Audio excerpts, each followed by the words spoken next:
কড়াই গরম হলে কড়াইতে একটু পরিমাণ মতো তেল দিয়ে নেব। এবার তাতে পেঁয়াজ মরিচ কুচি দিয়ে দেব।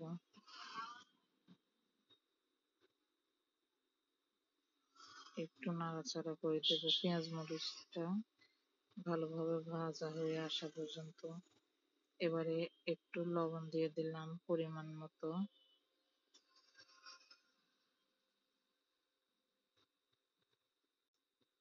এক চিমটে জিরে দিয়ে দিলাম তেলে।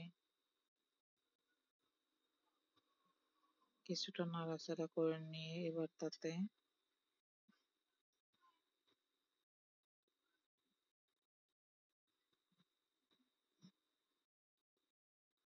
সামান্য পরিমাণ হলুদ দিয়ে দেব। হলুদটা তেলের উপর দিলে কোনো ভাজির আগে হলুদটা তেলের উপর দিয়ে নিলে তাহলে সবগুলো ভাজির গায়ে গায়ে লেগে যায়, যার কারণে আমি হলুদটা তেলের উপরেই দিই। এবার তাতে লাউ কুচিগুলো দিয়ে দেব। আমি আগেই লাউটা কুচি করে রেখেছিলাম ভাজা করার জন্য।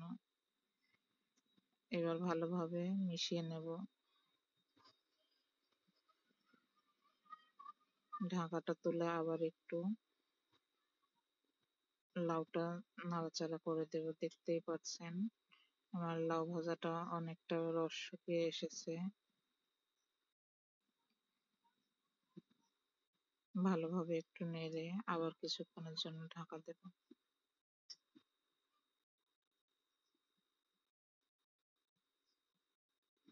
আমার লাউ ভাজাটা হয়ে এসেছে, এবার নামিয়ে নেব।